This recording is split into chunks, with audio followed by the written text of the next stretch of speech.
মোৰ ছাত্ৰ-ছাত্ৰীসকল তোমালোক সকলোকে আমাৰ এই চেনেলটোলৈ পুনৰবাৰ স্বাগতম জনাইছোঁ। আজিৰ এই ভিডিঅ'টিত ক্লাছ 7 হিন্দীৰ লেসন নম্বৰ 1 নহনা মুন্না ৰাহি হু এই লেসনটিৰ পাঠভিত্তিক যিখিনি প্ৰশ্ন আছিলে ইয়াৰে মই তোমালোকক উত্তৰখিনি কৈ দিবলৈ চেষ্টা কৰিম। ভিডিঅ'টি শেষলৈকে চাই থাকিবা, মই গোটেইখিনি উত্তৰ তোমালোকক কৰি দিম। ঠিক আছে, ইয়াত কি দিছে চোৱা, অভ্যাসমালা। ইয়াত দিছিল পাঠছে মানে পাঠটোৰ পৰা। এক নম্বৰত দিছিল নহনা মুন্না ৰাহি হু এক দেশপ্ৰেমমূলক গীত হে। নহনা মুন্না ৰাহি হু যেটো গীত আছিলে এইটো এটা হৈছে দেশপ্ৰেমমূলক গীত।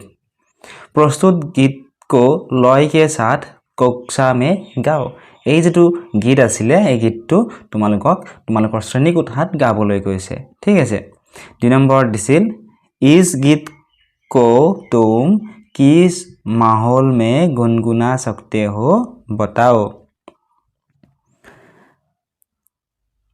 এই গীতটো তুমি কত গাব পৰা গুনগুনাব পৰা এটো তোমালোকক সুধিছে, গতিকে তোমালোকে এনেদৰে লিখিবা। इस गीत को हम राष्ट्रीय त्योहारों में जैसे स्वाधीनता दिवस, गणतंत्र दिवस, गांधी जयंती में गुनगुना सकते हैं। ঠিক আছে, 3 নম্বৰত দিছিলে উত্তৰ লিখো। উত্তৰ লিখিব দিছিল, কেইটামান প্ৰশ্ন দিছে, প্ৰায় 7টা প্ৰশ্ন। এই প্ৰশ্নকেইটাৰ উত্তৰ তোমালোকক লিখিবলৈ কৈছে। ক নম্বৰত দিছিলে কবিতা মে উল্লিখিত দেশ কা সিপাহী কোন হে। কবিতাটো তোমালোকে পাইছিলা নহনা মুন্না ৰাহি হু দেশ কা সিপাহী হু। এই যেটো কবিতা আছিল, কবিতাটোত উল্লেখ কৰা দেশ কা সিপাহী কোন হে, দেশৰ সিপাহী কোন হয় সুধিছে। এই প্ৰশ্নটোৰ উত্তৰ তোমালোকে এনেদৰে লিখি ল'বা। ঠিক আছে, কবিতা মে উল্লিখিত দেশ কা সিপাহী নহনে মুন্নে বচ্চে হে। নেক্সট দিছিলে খ নম্বৰ প্ৰশ্নটো अपना देश भारत कैसे किसी से कम नहीं है। আমাৰ দেশ ভাৰত কেনেকৈ বেলেগ কোনো দেশতকৈ কম নহয় সুধিছে। এনেদৰে লিখিবা সৈন্য তাকত মে ভাৰত দুনিয়া কা চৌথা বড়ে দেশ হে। সৈন্যৰ তাকতৰ ফালৰ পৰা ভাৰত দুনিয়াৰ ভিতৰত চতুৰ্থখন দেশ। উন্নত দেশों की तरह हमारे देश में भी बड़े बड़े उद्योग कारखाने हैं। উন্নত যিবিলাক দেশ আছে সেই উন্নত দেশবিলাকৰ দৰে আমাৰ দেশতো ডাঙৰ ডাঙৰ উদ্যোগ ডাঙৰ ডাঙৰ কাৰখানাবিলাক আছে। भारत जैसा विविध कला संस्कृति का देश दुनिया में और कोई नहीं है। ভাৰতৰ নিচিনা বহুতো কলা সংস্কৃতি থকা দেশ, বহুতো ভাষা কোৱা মানুহৰ দেশ আৰু কতোৱে নাই। ঠিক আছে, এনেদৰে তোমালোকে লিখি ল'ব পৰা। গ নম্বৰ দিছিল देश को बनाऊंगा मोसिनो का नगर। अपने देश को मोसिनो का नगर बनाने का संकल्प क्यों लिया गया है। देश को बनाऊंगा मोसिनो का नगर, देशखनक চীনৰ का নগৰ বনাম বুলি কবিয়ে কিহৰ কাৰণে সংকল্প লৈছিলে সুধিছে। এনেদৰে লিখিবা देश को आगे बढ़ाने के लिए और दूसरे प्रगतिशील देशों के साथ समान दर्जा दिलाने के लिए अपना देश को मोसिनो का नगर बनाने का संकल्प लिया गया है। মানে আমাৰ দেশখনক আগবঢ়াই লৈ যাবৰ কাৰণে, মানে আৰু অধিক উন্নত কৰিবৰ কাৰণে যিবিলাক আন উন্নত দেশ আছে সেই উন্নত দেশবিলাকৰ নিচিনা কৰিবৰ কাৰণে আমাৰ দেশখনক मोसिनो का नगर बनाने का संकल्प लिया गया है। ठीक আছে, এনেদৰে লিখিবা। नेक्स्ट घन क्वेश्चन तो चुआ भारत के अलावा हमारे देश को और किन किन नामों से जाना जाता है। हमारे देश भारतक আৰু অন্য কি কি নামেৰে জনা যায় সুধিছে। এনেদৰে লিখিবা भारत के अलावा हमारे देश को हिंदुस्तान, आर्यभट्ट, इंडिया, भारतवर्ष आदि नामों से जाना जाता है। तीन नामेৰে জনা যায়। ঠিক আছে, नेक्स्ट क्वेश्चन अपना तिरंगा ऊंचा रखने के लिए क्या करना जरूरी है। আমাৰ দেশৰ যিখন তিৰংগা আছে তিৰংগাখন সদায় ऊंचा ৰাখিবৰ কাৰণে আমি কি কৰাটো প্ৰয়োজনীয় সুধিছে। এনেদৰে লিখিবা अपने तिरंगा ऊंचा रखने के लिए हम सबको देश के उन्नति के लिए काम करना चाहिए। আমি সকলোৱে কি কৰিব লাগিব, দেশৰ উন্নতিৰ কাৰণে কাম কৰিব লাগিব। हमें देश की सहारा बनकर इसको दुनिया की आंखों का तारा बनाने के लिए कदम आगे बढ़ाना चाहिए। ठीक है, এনেদৰে লিখি ল'বা। नेक्स्ट क्वेश्चन तुम्हारा मंजिल क्या है, तुम कैसे उस मंजिल तक पहुँचोगे। মানে ডাঙৰ হৈ তুমি কি হ'ব বিচৰা, তোমাৰ মঞ্জিল কি হয় সুধিছে। আৰু সেই যিটো তোমাৰ মঞ্জিল যি হ'ব বিচৰা সেইটো তুমি কেনেদৰে হ'ব বিচৰা সুধিছে। এনেদৰে লিখিবা, মেৰা মঞ্জিল ডাক্তৰ বননা হে, মই ডাঙৰ হৈ ডাক্তৰ হ'ব বিচাৰোঁ। और मैं अपने मेहनत साहस এবং লগন के बल पर उस मंजिल तक पहुँचूंगा। আৰু ডাক্তৰটো আমি ডক্তৰ এজনটো আমি এনেই হ'ব নোৱাৰোঁ।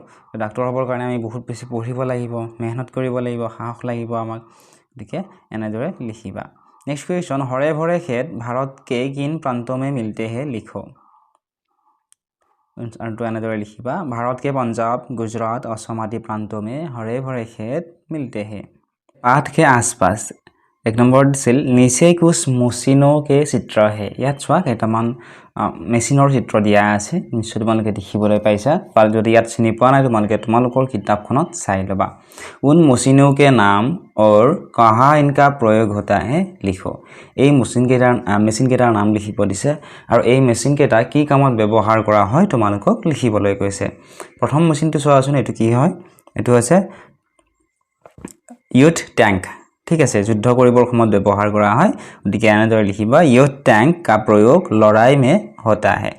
যেতিয়া আমি আমাৰ কাৰোবাৰ লগত যুদ্ধ হয়, ধৰা ওচৰৰ চুবুৰীয়া কোনোবা দেশৰ লগত যেতিয়া আমাৰ যুদ্ধ হয়, তেতিয়া এই ইউথ ট্যাঙ্ক ইউজ কৰা হয় বা ব্যৱহাৰ কৰা হয়। নেক্সট দিছে চোৱা, এইটো কিহৰ ছবি, এখন ট্ৰেক্টৰৰ ছবি। ঠিক আছে, ট্ৰেক্টৰ কিহৰ কাৰণে ব্যৱহাৰ কৰা হয়, আমি খেতি পথাৰত হাল বাবৰ কাৰণে ট্ৰেক্টৰ আমি ব্যৱহাৰ কৰোঁ। মাটিখিনি কোমল চহাবৰ কাৰণে বা কোমল কৰিবৰ কাৰণে আমি ট্ৰেক্টৰ ব্যৱহাৰ কৰোঁ। লিখিবা এনেদৰে, ট্ৰেক্টৰ কা প্ৰয়োগ খেত মে কিয়া যাতা হে। খেতি বাতি কৰা ট্ৰেক্টৰৰ ব্যৱহাৰ কৰা হয়। নেক্সট চোৱা, গ নম্বৰ চিত্ৰটো। গ নম্বৰ চিত্ৰটো কিহৰ চিত্ৰ, এটা ATM মেচিনৰ চিত্ৰ। ঠিক আছে, তো ATM আমি কিহৰ কাৰণে ব্যৱহাৰ কৰোঁ, আমি টকা পইচা উলিয়াবৰ কাৰণে, বেংকৰ বেলেঞ্চ চেক কৰিবৰ কাৰণে আমি ATM মেচিনৰ ব্যৱহাৰ কৰোঁ। এনেদৰে লিখিবা, ATM का प्रयोग पैसों की लेन देन के लिए किया जाता है। नेक्स्ट चुआ क्वेश्चन नंबर 2। क्वेश्चन तो दिसे, हमारे देश ने कृषि उद्योग तकनीकी समेत सभी क्षेत्रों में विकास किया है। तुम अपने सहपाठियों के साथ मिलकर कृषि एवं तकनीकों क्षेत्रों में देश की कामयाबी पर चर्चा करो। আমাৰ দেশখন কৃষি ক্ষেত্ৰত হওক, উদ্যোগ ক্ষেত্ৰত হওক বা সকলো ক্ষেত্ৰতে কি হৈছে, আগবাঢ়ি গৈছে। তুমি তোমাৰ সহপাঠী অৰ্থাৎ তোমাৰ লগত পঢ়া তোমাৰ ক্লাছমেটৰ লগত লগ হৈ তোমালোকক এই যে কৃষি ক্ষেত্ৰত কেনেদৰে সফল হ'ল, তাৰপিছত বেলেগ বেলেগ ক্ষেত্ৰত তকনিকি ক্ষেত্ৰত কেনেদৰে সফল হ'ল, ইয়াৰ বিষয়ে তোমালোকক আলোচনা কৰিবলৈ কৈছে। গতিকে আলোচনা তোমালোকে এইটো নিজেই কৰিবা। কিবা কাৰণত যদি নোৱাৰা তোমালোকে কমেণ্ট ছেকশ্যনত জনাবা যে 2 নম্বৰ কুৱেশ্যন আনচাৰটো লাগে, আমি কৰা নাই, মই তোমালোকক আনচাৰটো কমেণ্ট বক্সতে দি দিম। আৰু লগতে জনাবাচোন এই আনচাৰখিনি তোমালোকে কেনেকুৱা পালা। যদি এই ভিডিঅ'সমূহ চাই তোমালোকে ভাল পাবা, উপকৃত হোৱা, ভিডিঅ'টি লাইক কৰি দিয়াৰ লগতে চেনেলটো ছাবস্ক্ৰাইব কৰি দিবলৈ নাপাহৰিবা। क्वेश्चन नंबर 3, प्रस्तुत गीत में भारतवर्ष को शांति की नगरी कहा गया है। এইটো যেটো গীত আছিল, এই গীতটোত ভাৰতবৰ্ষক শান্তিৰ নগৰী বুলি কোৱা হৈছে। नीचे हमारे देश के कुछ शांति दूतों के चित्र दिए गए हैं। ইয়াতে চোৱাচোন তোমালোকে চিত্ৰ কেইটামান দেখিবলৈ পাইছা। এই ইয়াতে দিয়া কেইজনমান শান্তিদূতৰ চিত্ৰ ইয়াতে আমাক দিছে, ছবি আমাক দিছে। इन चित्रों को पहचानो एवं उनके बारे में 5 ही दिए गए स्थानों पर लिखो। এই চিত্ৰকেইটা কাৰ হয় তোমালোকক মনত পেলাব দিছে আৰু তেওঁলোকৰ বিষয়ে তোমালোকক এই যিখিনি খালী ঠাই আছে এই খালী ঠাইখিনিত লিখিবলৈ কৈছে। প্ৰথম চিত্ৰটো কিহৰ চিত্ৰ, গৌতম বুদ্ধৰ চিত্ৰ। নিশ্চয় চিনি পাইছা তোমালোকে, ক্লাছ 6ত পাইছিলা গৌতম বুদ্ধৰ বিষয়ে, মনত কৰাচোন। নেক্সট এই চিত্ৰটো সকলোৱে নিশ্চয় জানা, এয়া আছে জাতিৰ পিতা মহাত্মা গান্ধী। নেক্সট চোৱা, এইটো কিহৰ চিত্ৰ, কাৰ চিত্ৰ, এয়া হৈছে মাদাৰ টেৰেছাৰ চিত্ৰ। ঠিক আছে, গতিকে তোমালোকক কি কৈছে, এওঁলোকৰ বিষয়ে এই যিখিনি খালী ঠাই আছে খালী ঠাইখিনিত লিখিবলৈ কৈছে।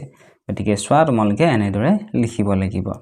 প্ৰথমতে চোৱা গৌতম বুদ্ধৰ বিষয়ে লিখিব দিছিল, এনেদৰে লিখিবা। গৌতম বুদ্ধ का जन्म 63 पूर्व के बीच शाक्य गणराज्य की तत्कालीन राजधानी कपिलवस्तु के निकट लुम्बिनी नेपाल में हुआ था। इनके बचपन का नाम सिद्धार्थ था। सिद्धार्थ के के 7 दिन बाद ही उनकी माँ माया देवी का देहांत हो गया था। গৌতম বুদ্ধদেৱৰ জন্ম ক'ত হৈছিলে?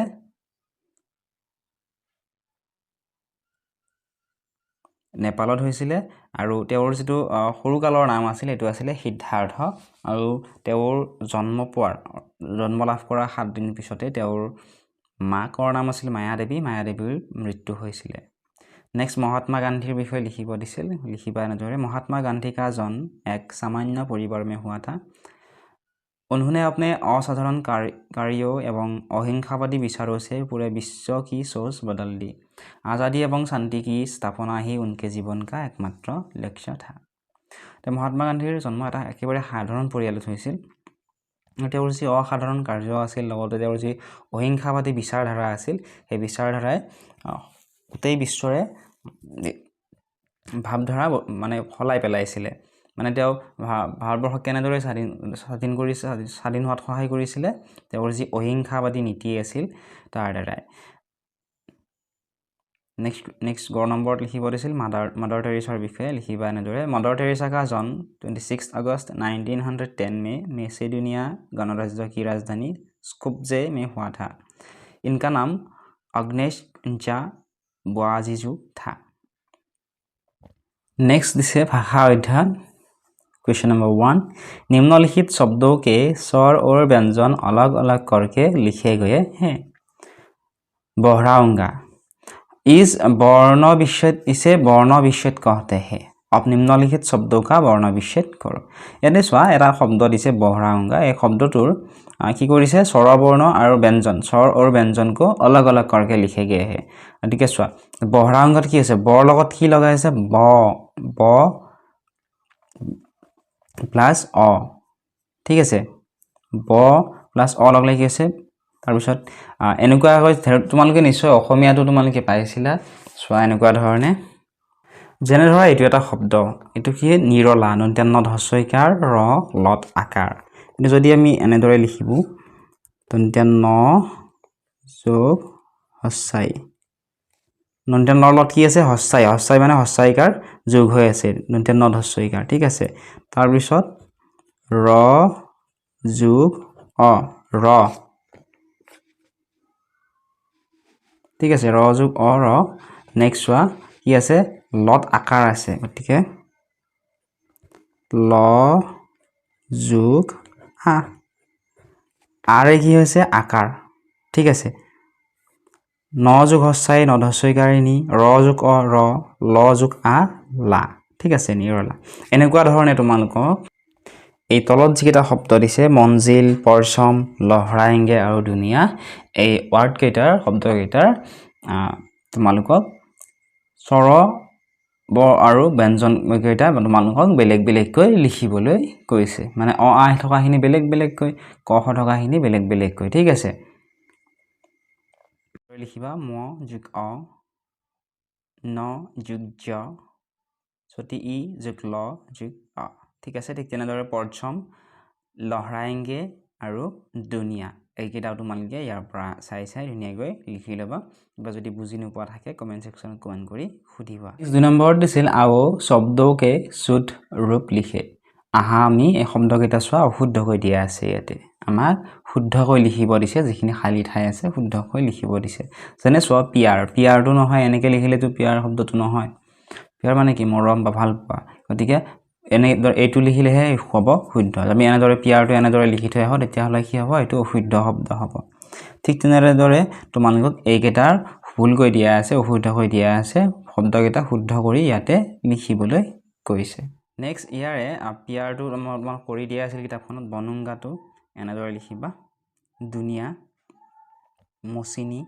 ঠিক আছে শুদ্ধ কৰি লিখিবা চলুংগাটো তোমালোকে কমেন্ট সেকশনত জনাবাচোন চলুংগাটো শুদ্ধ হলে কেনেকুৱা হ'ব তোমালোকে জানা নাই মই তোমালোকক চাও তোমালোকে যদি নোৱাৰা কমেন্ট কৰিবা মই তোমালোকক কমেন্ট বক্সতে আনসাৰটো দি দিম পায়েংগেটো এনেদৰে লিখিবা শুদ্ধ কৰি ঠিক আছে পাপিটো এনেদৰে লিখিবা হেখত আছে গিৰনে नेक्स्ट दिसे योग्यता विस्तार क्वेश्चन नंबर 1 स्वर और व्यंजन वर्णों को सात कर निर्धारित जगहों में लिखो মানে ইয়াতে স্বৰবৰ্ণ আৰু ব্যঞ্জন বৰ্ণ কেইটা একেলগ কৰি দিয়া আছে যোৱাচোন মিক্স কৰি দিয়া আছে ইয়াৰ পৰা যিকেইটা স্বৰবৰ্ণ এইফালে লিখিব দিছে লেফট সাইডত আৰু যিকেইটা ব্যঞ্জন বৰ্ণ ইয়াতে লিখিব দিছে অৰ্থাৎ অ আ হস্যাই দীৰ্ঘাই থকাখিনি যিখিনি স্বৰবৰ্ণ এইখিনি ইয়াতে লিখিব কৈছে আৰু ক খ যিখিনি আছিল এইখিনি তোমালোকক ইয়াতে লিখাৰ কথা কৈছে তে চোৱা এটো কি হয় কটো কি হয় ব্যঞ্জন বৰ্ণ গতিকে ইয়াতে লিখিছো অ টু স্বৰবৰ্ণ ছটি ই টু স্বৰবৰ্ণ গ ব্যঞ্জন বৰ্ণ উ ছটি উ এটো স্বৰবৰ্ণ বৰি ই এটো স্বৰবৰ্ণ আ স্বৰবৰ্ণ খ ব্যঞ্জন বৰ্ণ বৰি উ এটো স্বৰবৰ্ণ ঘ ব্যঞ্জন বৰ্ণ নেক্সট এটো হ'ব ব্যঞ্জন বৰ্ণ ঠিক আছে ইয়াতে লিখিছো ন ব্যঞ্জন বৰ্ণ ম ব্যঞ্জন বৰ্ণ প ব্যঞ্জন বৰ্ণ ল এটো ব্যঞ্জন বৰ্ণ হ'ব নেক্সট এটো ব্যঞ্জন বৰ্ণ হ'ব নেক্সট এটো হ'ব স্বৰবৰ্ণ এটো ব্যঞ্জন বৰ্ণ যটো ব্যঞ্জন বৰ্ণ ওটো হৈছে স্বৰবৰ্ণ এটো হৈছে স্বৰবৰ্ণ ঠিক আছে এনেদৰে তোমালোকে এইখিনি লিখি লবা নেক্সট क्वेश्चन नंबर 2 क्रम में संख्याए भरकर नीचे की खाली चौखटों को पूरा करो माने क्रम अनुसारे এই সংখ্যা কেইটা তোমালোক লিখিবলৈ গৈছিল যেনে 1 2 3 4 5 হিন্দীত আছে এইখিনি ঠিক আছে নিশ্চয় তোমালোকে জানা এইখিনি কেনেদৰে লিখিব লাগে ঠিক আছে এইখিনি তোমালোকে লিখি লবা মই স্ক্ৰিনত তোমালোক স্ক্ৰিনশ্বটটো দি দিছো যদি তোমালোকে নিজে লিখিব নোৱাৰা স্ক্ৰিনশ্বটত তোমালোকে চাই লিখি লবা আশা কৰিছো ভিডিও চাই তোমালোকে ভাল পালা যদি ভাল পাইছা এটা কমেন্ট বক্সত কমেন্ট কৰি জনাবা যে তোমালোকে কেনেকুৱা পালা আৰু যদি হে লেসন নাম্বাৰ 2 উত্তৰখিনি কৰি দিব লাগে এটা কমেন্ট কৰিবা মই চেষ্টা কৰিম তোমালোকক উত্তৰখিনি কৰি দিবলৈ লগতে ভিডিওটো তোমালোকৰ বন্ধু বান্ধৱী সকলৰ সৈতে শেয়াৰ কৰি দিবা